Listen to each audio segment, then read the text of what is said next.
We're excited to announce that our very own podcasting platform, Zencastr, has become a new sponsor to the show. Check out the podcast's discount link in our show notes and stay tuned for why we love using Zen for the podcast.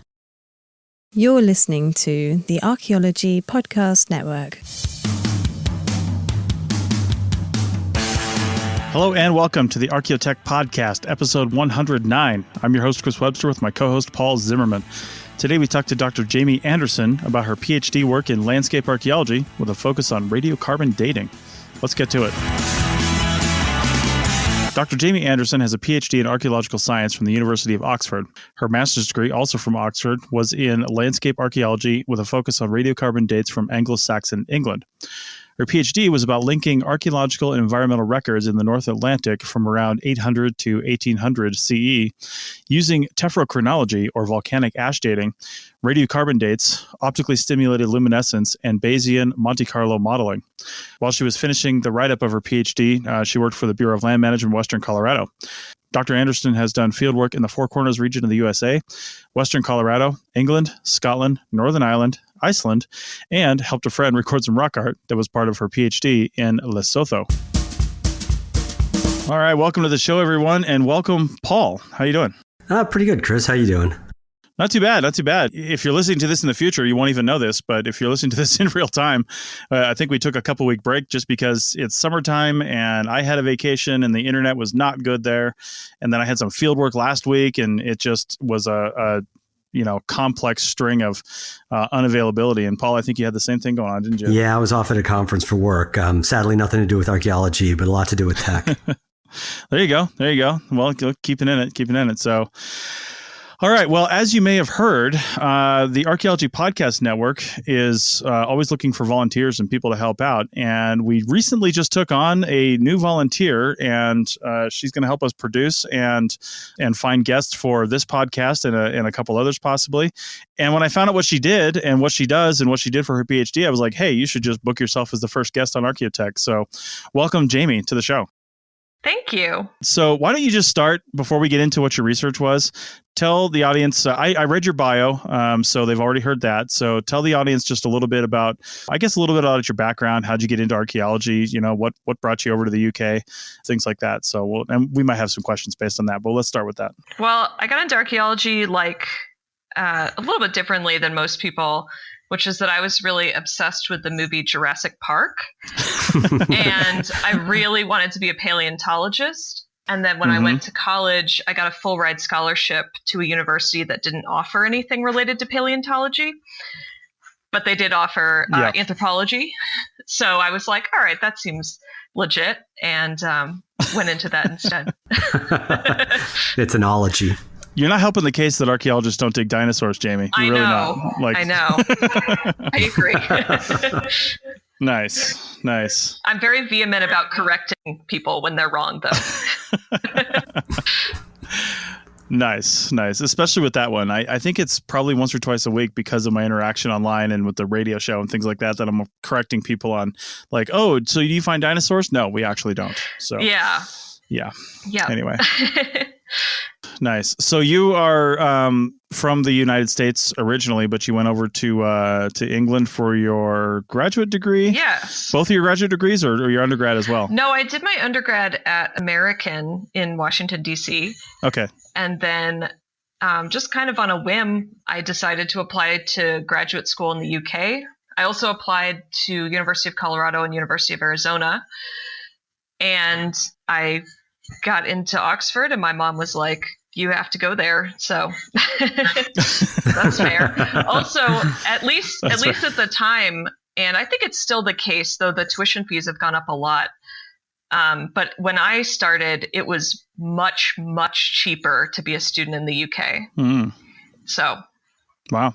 And stipends were much more commensurate with living costs and things like that than it was in the US. Yeah, I've heard too that if you get a degree over there, you get a little bit more time to live over there as well, to possibly use that degree over there and work over there. Was that still the case when you got out? Unfortunately, I straddled the time period where when I started, that was the case. And by the time I finished, it was not really the case anymore, which can be charted with the Tory government. which has been in place since 2010. So they've like slowly made it harder and harder for student visa holders to have rights, basically.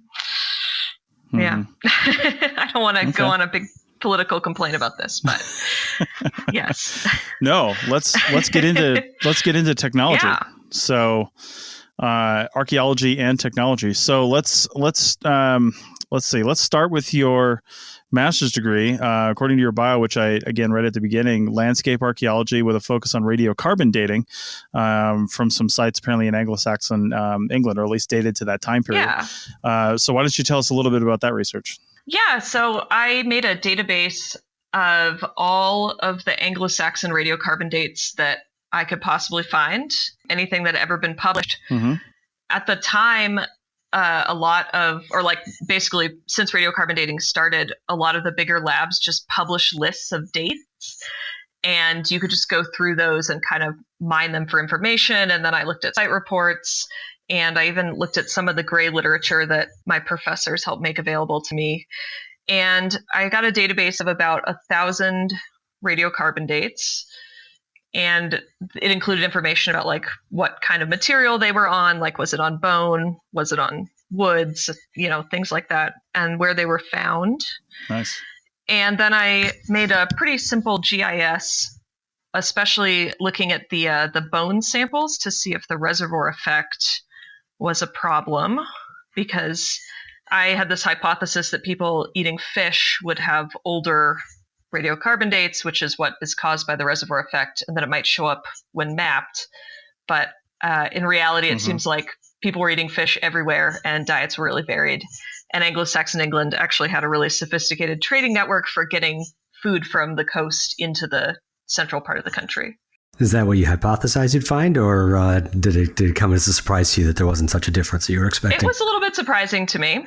I was hoping that my GIS would show like people on the coast would be more affected by the reservoir effect in their radiocarbon dates, but that did not seem to be the case. So actually, could you explain for our listeners what the reservoir effect is? Not everybody might be familiar with it. Sure. So in radiocarbon dating, you're basically looking at the age of the decaying carbon in organic remains. And generally what we think of when we think of radiocarbon dating is terrestrial carbon. So it's like taken in by animals and plants that live on land. But for things that live in the ocean, like fish, for example, the carbon in the ocean is stored in the ocean for a longer period of time than it is on land. And so it varies by location, but radiocarbon dates from fish that live in the ocean can appear like hundreds of years older than they would if they were dating something on the land. And so then if humans are eating those fish, then their bodies will also look older. And there's a way to figure out like the ratio of fish in a diet using carbon-13 to determine that ratio of reservoir effect. Interesting. Yeah, it's not as straightforward as people think, is it? I actually just had a friend of mine here in Reno who's not an archaeologist, but listens to a few of our shows, ask me about radiocarbon dating and like why things report back different dates. I can't remember exactly what the question she asked was, but she's basically like, why is there so much variability in radiocarbon dating and things like that? And I was like, well, you got to know a lot of stuff about the sample. How was it collected? Where was it collected? When was it collected? And what time frame are we kind of looking at here? And can we calibrate that with something else? So there's a lot of factors at play there. Also, radiocarbon dates are like, they have to be linked into like a calibrated curve. And so that's like how they're put into an absolute scale of dating, is looking at carbon in the atmosphere at different time periods. And so like one of the ways that that's done for Anglo-Saxon England is they use dendrochronology to have absolute calendar dates, and then looked at the carbon in those slices of tree sample to match up the carbon cycle to the absolute carbon dates. And a big problem for the Anglo-Saxon medieval period is that the carbon cycle varies. And so you get these kind of like big sine wave looking things in the calibration curve. And it means that as you draw a line horizontally across that curve, the possibilities for the radiocarbon date hit several different places on these big curves. And so you wind up with really large possible errors in some places there. When you have something, a date that could hit at a couple different places on that sine wave, what do you do to try to mitigate the effects of it? Do you try to bring in other kinds of dating, or do you have any kind of models that you can use? Is there some usual technique that you use for trying to solve that, or do you just say, here's a great big error range, sorry? Usually you try to use other dating methods like contextual information about the site and things like that. Mm-hmm. So, and also like taking a lot of radiocarbon dates is not just a scam by radiocarbon labs to charge you more. It also like helps refine your results pretty well. So the larger data like set you have to work from for. radiocarbon lab. Yeah, I know, right? It was like, no, really, we need all these samples. Yeah, sure. definitely. Yeah. They're also like 250 pounds each. It's fine. That's right. Yeah. That's right. What can cause some of the variability? I think we're rabbit holing into radiocarbon dating right now, but I think that's okay. What can cause, in your research, have you found that can cause some of the variability in the amount of radiocarbon in a sample? Like, why does this vary across landscapes and through time, aside from the reservoir effect? It has to do also with like the carbon cycle itself, which fluctuates. Mm-hmm. And that is not my area of specialty. Like, that's the best I can really tell you, is that the carbon cycle fluctuates over time. So I think that it has to do with like climatic changes, but I'm not 100% sure. Lots of environmental differences and things like that. Like I'm sure in some parts of England versus say some parts of Africa or something like that, you're going to have different amounts in the environment. If I recall correctly, the sun activity has something to do with it too. Yeah, I was about to say that. Carbon-14 happens in the in the upper atmosphere. Mm-hmm. Okay. Yeah, so like fluctuations, like sunspots is not the word I'm thinking of, but like, solar storms or something like that can influence it. Mm-hmm. All right. Well, when you decided to continue on for your PhD, you continued some of this research, I know, but you also brought in a word that I guess totally makes sense, but I'm not sure I'd actually heard before. I probably read it, but Tephrochronology, which is volcanic ash dating, which totally makes sense because volcanic deposits themselves are datable. I worked in Africa for a little while, and I mean, that's how you date fossils, is you date the volcanic layers. Mm-hmm. So tell us a little bit about Tephrochronology and how you used it. So Tephrochronology, I have kind of a good story that I used to explain it. In 2010, I was living in the UK and I flew to St. Louis in the US for the SAAs. And the day after I got to St. Louis, I was supposed to give a presentation about, I was just starting out my PhD and I was going to give a presentation about my preliminary results. And that was the day that the volcano in Iceland erupted to the point that it shut down all of the flights back to Europe. And so I actually got stuck at the SAAs. Oh, no. But my presentation, because my fieldwork was partly in Iceland, was about Icelandic volcanoes, and people just kept asking me about like this particular eruption instead of anything to do with my research. So I was like sitting frantically in front of like the BBC News trying to understand what was going on. But so during that eruption, the reason why air travel was shut down all across Europe is because the ash cloud traveled so far. And so and when I finally did get back to the UK, there was a car parked in front of where I lived that never moved, and it did have a like fine layer of volcanic ash on it. Oh wow! Which I took into the lab and like looked at with a microscope and stuff. Because nice. It was really cool. Right. But that like really illustrates why it's a powerful dating technique, because it covered such a huge part of the landscape, but geochemically, we are able to link that ash back to a particular eruption. Because in theory, every volcanic eruption has a slightly different geochemistry in its ash.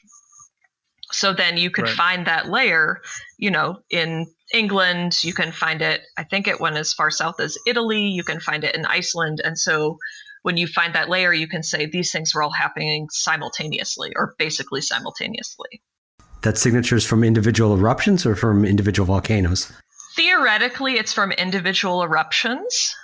In practice, some volcanoes, especially ones that erupt really frequently, it can be really difficult to tell eruptions apart.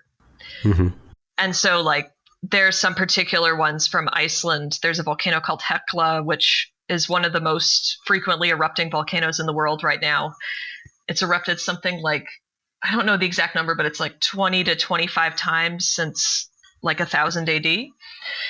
And none of these are like huge eruptions, but each time it lays down this geochemically distinct layer of ash, but a few of them are like too close to really be able to tell the difference.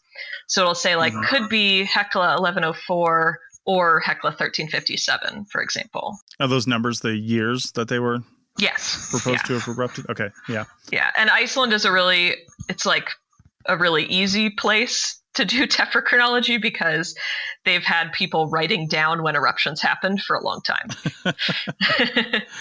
Nice. Yeah. Nice. So that's helpful. I always love archaeology when we have like a written record that says, yep, here's what it is. You're right. Yeah, exactly. Yeah. We're calling this Tephrochronology, and chronology obviously means time, but we're talking really more about so far about the chemistry, the chemical makeup of these eruptions, and how you can isolate one from another and identify it across the landscape. But what kind of methods are being used to actually date these ash layers? Well, so there's documentary evidence for Iceland. Another big one is the Greenland ice cores have ash layers, because ash is getting like picked up in winds and blowing around the globe and being deposited like on the Greenland ice sheet, for example. And so, those are dated by the varves, by the melt-thaw cycle layers. Mm-hmm. Similarly, you can see them in things like lakes, which have varves, which are like yearly layers of sediment movement. Mm-hmm. And I've seen some that were radiocarbon dated based on samples of like organic matter in soil around the volcanic layer. Okay. So, yeah. All right. Well, I think that is actually a good point to take our first break for this episode. So let's do that. And we'll come back on the other side and continue this discussion with Dr. Jamie Anderson. Back in a second. Chris Webster here for the Archaeology Podcast Network. We strive for high-quality interviews and content so you can find information on any topic in archaeology from around the world. One way we do that is by recording interviews with our hosts and guests located in many parts of the world all at once. We do that through the use of Zencastr. That's Zencastr. Zencastr allows us to record high-quality audio with no stress on the guest. Just send them a link to click on, and that's it. Zencastr does the rest. They even do automatic transcriptions. Check out the link in the show notes for 30% off your first 3 months, or go to zencastr.com and use the code Archaeotech. That's ARCHAEOTECH. Looking to expand your knowledge of X-rays and imaging in the archaeology field? Then check out An Introduction to Paleoradiography, a short online course offering professional training for archaeologists and affiliated disciplines. Created by archaeologist, radiographer, and lecturer James Elliott, the content of this course is based upon his research and teaching experience in higher education. It is approved by the Chartered Institute for Archaeologists as 4 hours of training. That's in the UK, for those of you that don't know. So don't miss out on this exciting opportunity for professional and personal development. For more information on pricing and course structure, visit paleoimaging.com. That's PALEO imaging.com, and look for the link in the show notes to this episode. Welcome back to episode 109 of the Archaeotech podcast, and we are talking with Dr. Jamie Anderson, our new producer. So if you're interested in coming on to this show, you're going to talk to her at some point in time. Please do. We'll make that happen. That's right. That's right. My Twitter handle is not very professional sounding. It's my screen name I've had since I was 13, but it's at Bix783. It's BIX783. Nice. I feel like it would take like several beers or a glass of bourbon to have you describe that, why that's your 13-year-old Twitter handle, but we'll save that for another day. That's fair. Yeah. All right, so back to tephrochronology. When I was working in Africa, and again, talking about the dating of different volcanic layers. Now, these are basalt volcanic layers typically, so they're long hardened. They're not ash anymore. They never were ash. They're basalt. And they use potassium argon dating. So the decay of, I think it's potassium into argon and that ratio, and that's how they date those layers. But we're talking about, millions of years old at this point. So right. Is there a way that you're aware of to date the ash that you're talking about, like existing ash layers? Because I know we have ash layers over here in this country, and I know they date them in various ways like you were describing, but do you know if there's a chemical way to do that? Or is it really just like the varves and other things? Aside from like radiometric dating, I honestly don't know. Sorry, Yeah, I don't have a better either. answer for you. No, that's good. This is why we're in science. We just generate more questions. So if somebody does know that answer, contact Jamie and come on the show and tell us. So there Please you go. do. Yeah. That's right. So where else? You have one of our questions here is where else is this applicable? The Tephrochronology dating in your research. Some interesting ways that it's being used now is in Alaska. Mm-hmm. Because Alaska, of course, has a lot of volcanism. Mm-hmm. And so I would say that in Iceland, that was kind of the first place in the North Atlantic where you can find these microscopic layers of Icelandic ash. That was definitely where the technique first started. But right before I came on the show, I was kind of looking at the most recent papers, and there's some stuff going on in South America. I've seen it on archaeological sites from Alaska.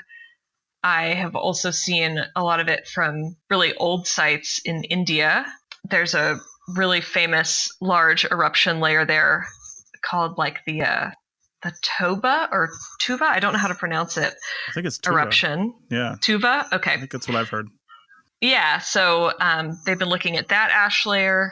And then I've also seen it used in Japan.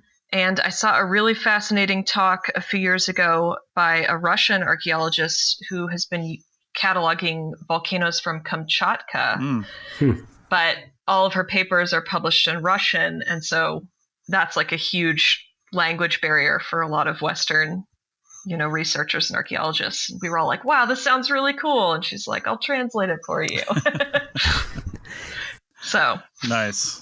Is there a practical limit to how thick that ash layer has to be for you to use it? There is, but it can be very small. Like a lot of the stuff that I worked with was literally microscopic. Wow.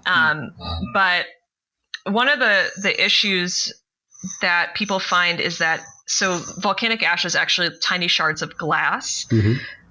And if it's in like a sandy soil environment, it will degrade really quickly. It'll get like rubbed and basically disintegrate.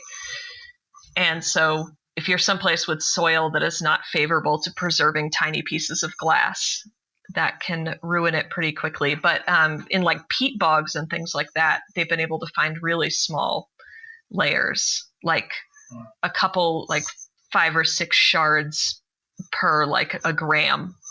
Yeah, we have a layer over here that a lot of Western archaeologists are probably familiar with. It's the Mazama ash layer, and it's Crater Lake, Oregon. It's the mountain that used to be there before it basically exploded itself into bits and spread ash all over the Western United States. And it dates to, if I'm not mistaken, somewhere around 7,000 some odd years ago, 7,500 or 700 years ago.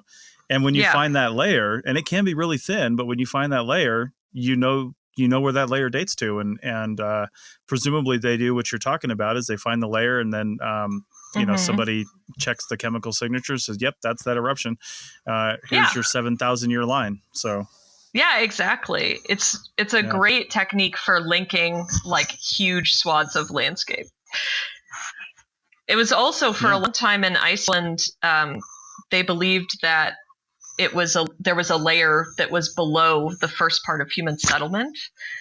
That's at like, based on the Greenland ice cores, it's at 872 or 871 or 872 AD or C, whichever we want to call it. And then in Reykjavik about 15 years ago, they found a house beneath it, which is now an incredibly cool museum. It's like in the main part of Reykjavik, and you go downstairs and you're in the house and you can see like the ash layers exposed on the wall above the house. Yeah, I was in Reykjavik just a few months ago and can vouch for anybody that gets a chance to go see that museum. They definitely have to do so. It's a really cool place. Yeah, it's a great museum. That's awesome. I think that Mazama layer you're talking about was dated by... they found trees that had been trapped in the volcanic flow, and they radiocarbon dated those trees. Nice. Yeah. Yeah, that layer's all over the place. It's probably been the dating of that has probably been nailed down to the exact, day of the week. It was a cloudy Tuesday. That's right. Yeah. Nice. All right. So where is the future of this particular science going? What are some of the things coming down the line that you're aware of? I know that a lot of the people who I worked with in the lab that I was at Oxford, they were part of a big project that was trying to link environmental records of climate change, like lake cores and peat cores and things like that, using Tephra. And right as I was leaving, they had just published a paper that was linking the Italian volcanic stratigraphy with the Icelandic volcanic stratigraphy via a lake in Switzerland. Mm-hmm. So they had taken a lake core and they had been able to find both Icelandic and Italian volcanic shards in there. And it's a really old one, so it's a good way to look at like early Holocene climate change. Okay. And then they could link up like, cool. Records across a very large part of the earth, basically. Oh, that's cool. I mean, this all really goes down to the concept of relative dating. We use so many different techniques and things that are dated to learn more about really what's around us and how those things evolved around themselves. Back in the archaeological record, how different things interact with each other and dating these different things and placing them in the chronology. It's so fascinating the way we can do that. Yeah. All right. So one of the other methods that you mentioned in our chat before this episode was Bayesian modeling. And can you first explain what Bayesian modeling is for our listeners? Sure. Let me try to think of a way to say that in like an easy to explain way. So it's basically a statistical model where you're trying to predict uncertainty based on prior knowledge. And so that's one way to try to refine the error ranges of radiocarbon dates. So when I was talking about the calibration curve and in the Anglo-Saxon and medieval periods, how it has all these kind of big loops in it that when you draw a line across them to try to represent the date, you're crossing several loops. And so you get a huge error range. You can make a really simple Bayesian model by just putting in the stratigraphy of the site where you took the radiocarbon dates from. So you can start eliminating a lot of that uncertainty by having the prior information of like, I know this radiocarbon date has to be younger than this one because of where it was found at the site. And so therefore, if it's younger than this one, then we can start eliminating a lot of that error range. Okay. Yeah, I don't know if this is there's several different like academic websites where you can do this for free. Since I went to Oxford, the one that I've always used is called OxCal, which was developed there. And you can like build a stratigraphic model of your site there and like run through all your different kinds of dates and try to refine them that way. Sounds like it's really kind of a more mathematical way of doing something. Like, I was never really into historic archaeology, but when I moved out here to the West, I kind of had to be. And, because of all the mining sites and things like that. But we kind of do that on a mine site to nail down the date. We say, okay, so I've got this one thing, usually like a bottle with a certain maker's mark or something like that. And so that date range is 1935 to 1945, but I've got this other one that's 1925 to 1940. So now I'm looking at kind of 1935 to 1940, and you just kind of go from there. And you keep refining it with new information. Yeah, exactly. Or like coins are another great way to do that. Yeah. So it's a fancy name for basically like using prior information to try to refine something, to try to predict an outcome. And it's definitely like a bit of a buzzword in all social sciences and sciences right now. Like I see I follow a lot of people on Twitter who are biologists because that's like my shadow career I wish I had. And because I love career paths that are not financially lucrative. I would also like to be an ornithologist. Which reminds me, thanks for volunteering to work with us. Oh, yeah, no problem. But I've been seeing them posting about making like these Bayesian models, or they're also called Monte Carlo models. So. Yeah, I saw you write that. I'm in CRM archaeology, so we don't do anything we're not paid to do. Right. So I don't. That's cool. I actually hadn't heard them called. Yeah. I actually hadn't heard them called Monte Carlo models. That's the first time I'd seen that when you wrote that down. So that was interesting. I don't know if technically those terms can be used interchangeably, but I would say that in job listings they are. Yeah, indeed. So. Indeed. Good to know. All right, Paul, remind me we need to add another 0 to her salary at the APN. So, thank you. She's doing a really good job. All the zeros. You can have all the zeros. You guys are so nice. There you go. We've been talking a lot today about dating methods and such, and and chemical analyses and such is definitely a big technological part of archaeology. On this podcast, we tend to focus really on the computer and digital technologies, kind of all the other tech that follows under, chemistry in particular, is a big blind spot for Chris and me. But I do know that you have to be using, and you're definitely hinting at it with the Bayesian models here. You're using computer methods and computer modeling. You were talking about using GIS at the start. How do these different kinds of technologies are more in the wheelhouse of what we talk about here on Archaeotech? How do they play into your work, either past or current or hopefully future? I did a lot of statistical modeling with R. I don't know if you guys have talked about R. Yeah, yep. So that was probably the big one for me.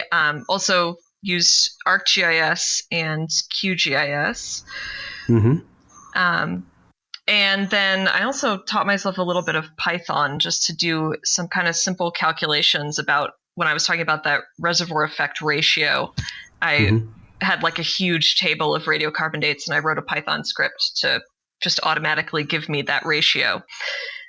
Also, I would say that using like Bayesian modeling and using OxCal and R were probably the big computer parts of my research.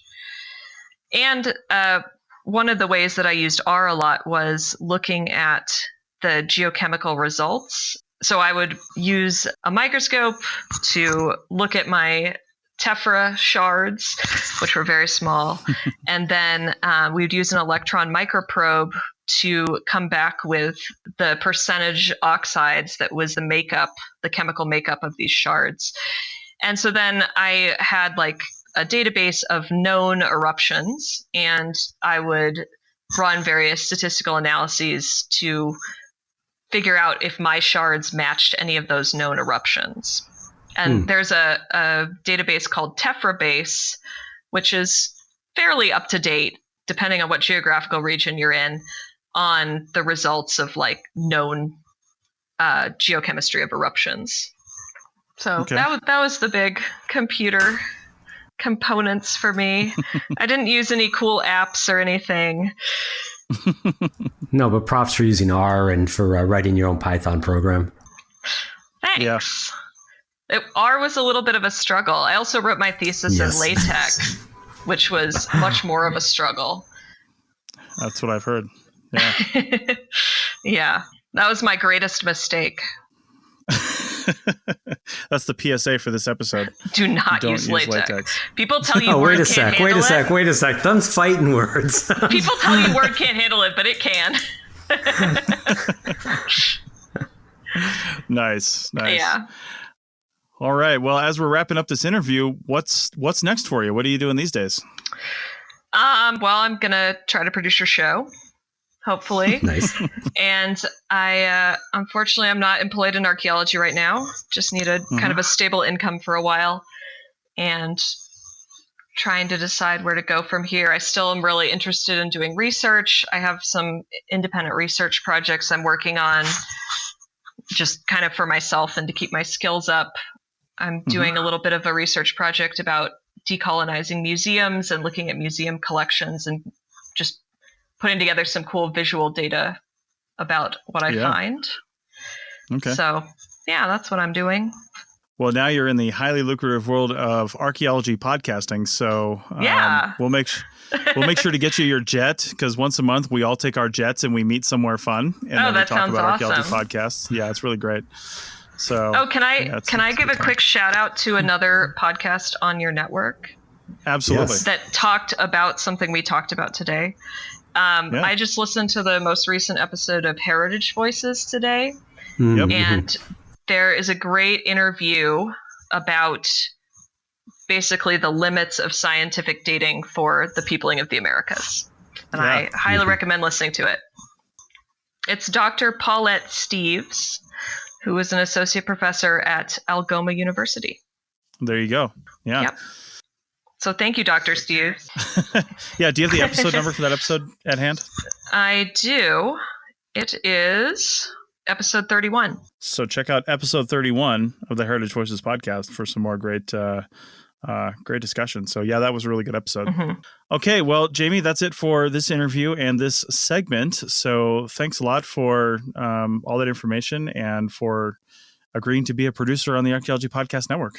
Definitely. If anyone wants to come on, please contact me. I'm at BIX783 on Twitter.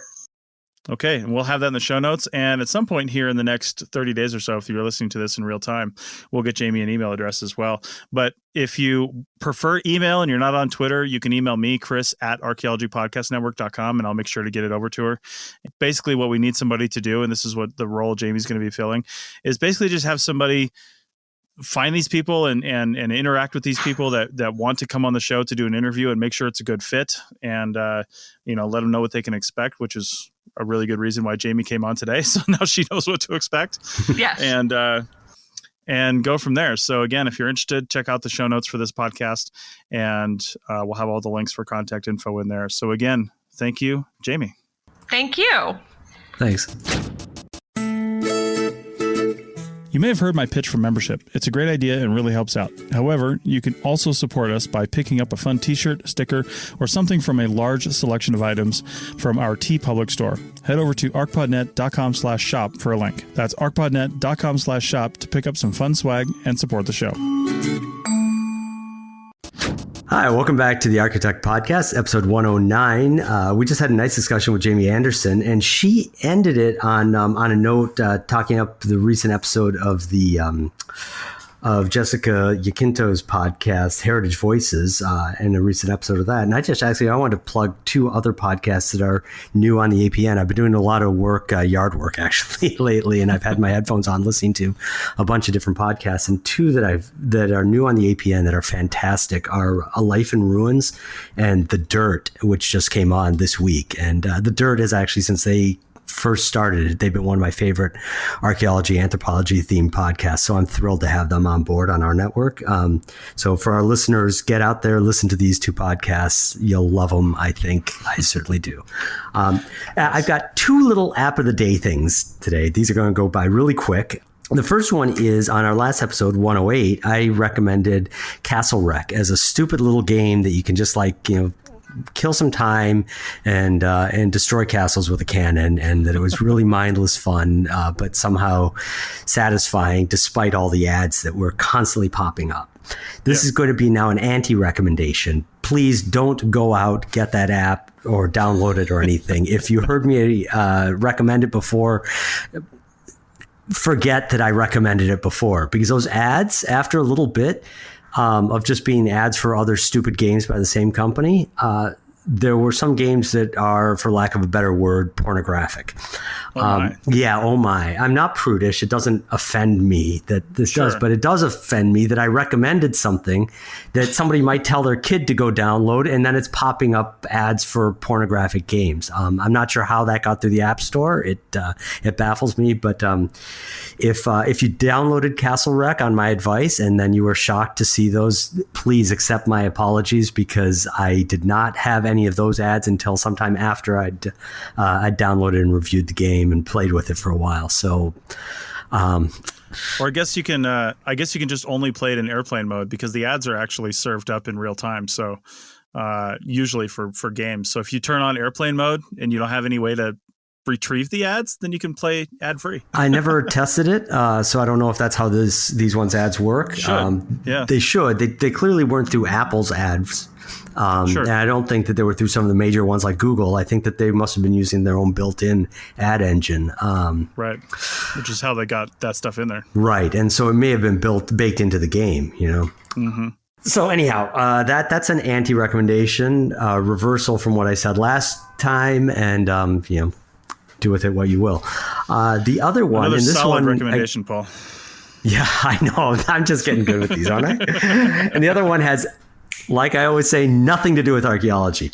But, and this one's also late by about a month by the time you hear this, because I've been watching, well, it's over now, the Women's World Cup, and enjoying it immensely. I think I mentioned before, I'm a soccer fan. I love going to soccer games, and every time the World Cup or the Women's World Cup is going on, I lose hours and hours and hours of time, you know, glued to the TV or trying to do other things with the TV on and in the background so I can watch it.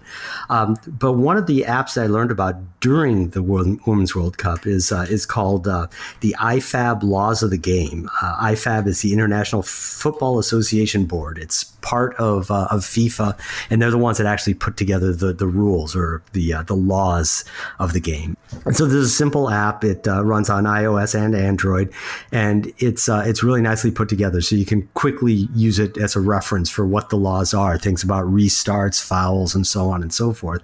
It's helpful for me. I ref games occasionally, so I can use it as a reference to keep myself fresh, to try to remember, you know, what the different rules are for certain restarts. That's why I always seem to have troubles with.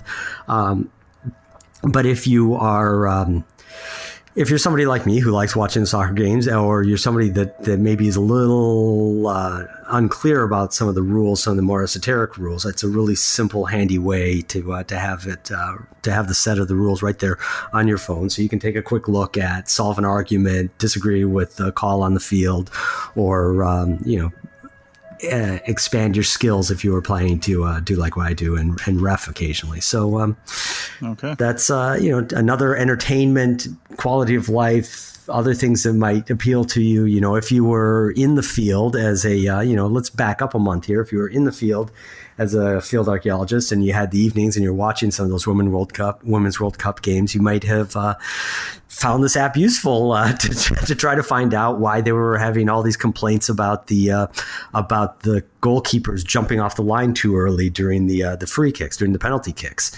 You know, that was a big point of discussion, and one of the parts of in this app is, you know, new changes to the laws. So you could have looked in there and said, oh, it's a problem because this is a new change that they're going to enforce the rule differently, and it only came in place just a few weeks before the start of the World Cup. So, you know, just you know, I'm sure you could find all this information online too, but it's a slick little app that I've found quite useful. Well, great. All right, I'm going to go to my app, and I'm not going to say that this has nothing to do with archaeology. It might have something to do with archaeologists, indeed. So, knowing what today's topic was going to be about, I wasn't dumb enough to go on the App Store and type in dating apps, because I wanted to find something related to scientific dating in some way. So I typed in scientific dating apps in Google just to see what I could find. But still, you're overrun by just dating apps. Like it just focuses on that one word, dating, and then forgets everything else. So while there might be apps out there that help you, maybe tree ring chronologies or something like that, I don't really know. I did find one thing that I thought might be somewhat interesting to our audience, and it's called Pheramore, Pheramor, and it's combining the words pheromones and amor, which of course means love, right? No. So it's a dating app where you actually go in, you set up an account, and then as far as I can tell, I can actually check this out because it was they took it off the Apple App Store. And I know it used to be on there because in their FAQ it says, why aren't you on the Apple App Store? While they don't even address their own question that they asked, they say, we're no longer on the Apple App Store, but you can find us on Google Play. And then they're right on their main page at pheramore.com is a GIF of the app working on an iPhone. So something happened there, and Apple said, nope, you're not going to be here any longer. I sure hope it had nothing to do with pornographic ads that they snuck into the game. I have no idea. So you always got to ask a question too, is how's an app making money? And I think the only thing I can tell here is they're making money on doing the actual DNA testing and kits. So what this is from what I understand, again, I wasn't able to try it out, but from what I understand, reading the facts, you go in, you set up an account, and then you click, you purchase your DNA testing kit, and they send you this Q-tip swab kit, and then you send it back in. And what they say, according to their fact, is they send it off to a lab that basically just searches for the quote genetic codes of attraction. Yeah. And then they destroy the remaining sample. They destroy the Q-tip. They destroy all that stuff. And then they upload you to their database basically, and they attach it to your profile. And their little video explanation here, I mean, it's actually a really well done video. And if everything they were saying was 100% true, there does sound like there's actually some validity to it, but I just don't know. I mean, to be honest, basically what they say is through evolution, evolution's job is reproduction, right? I mean, that's what we try to do. Everything we do is so we can reproduce. And the theory is we have pheromones, which help attract you. They're the things that don't really have a scent, but that everybody lets off.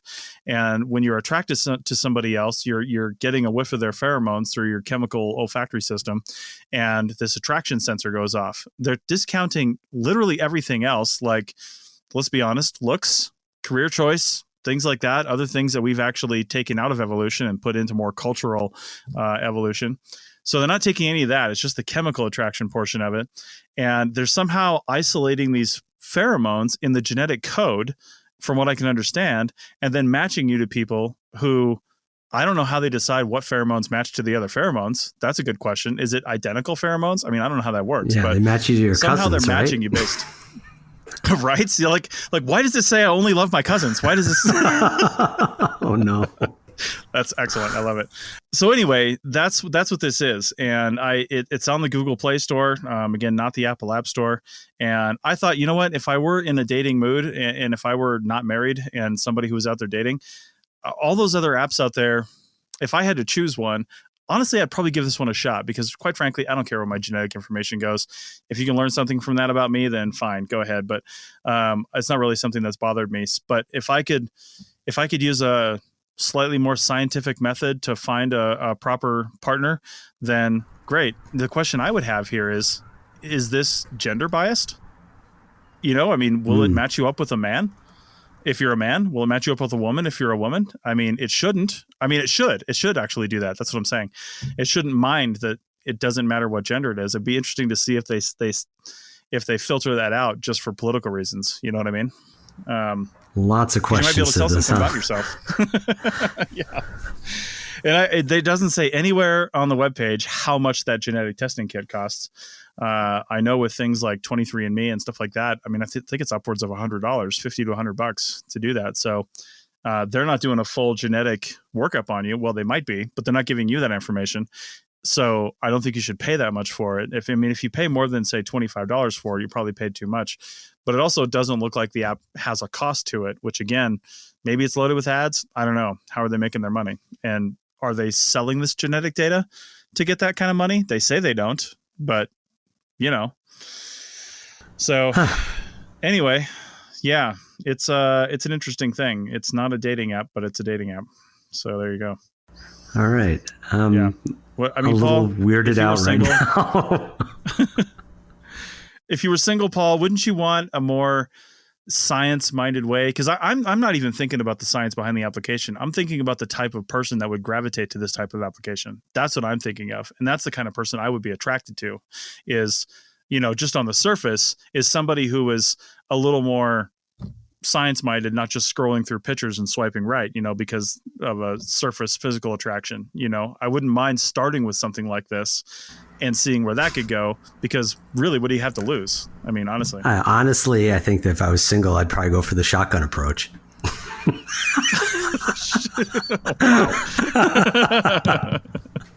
You do live in New York City. It's been known. Nice.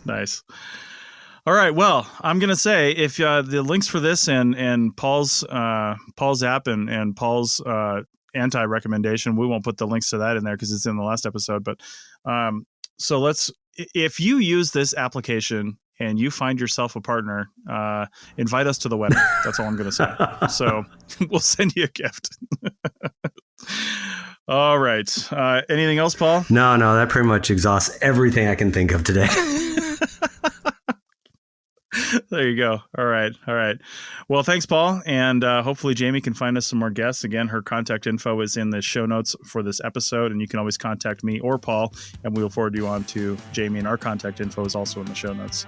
So with that, I think we'll say goodbye until next time. Bye.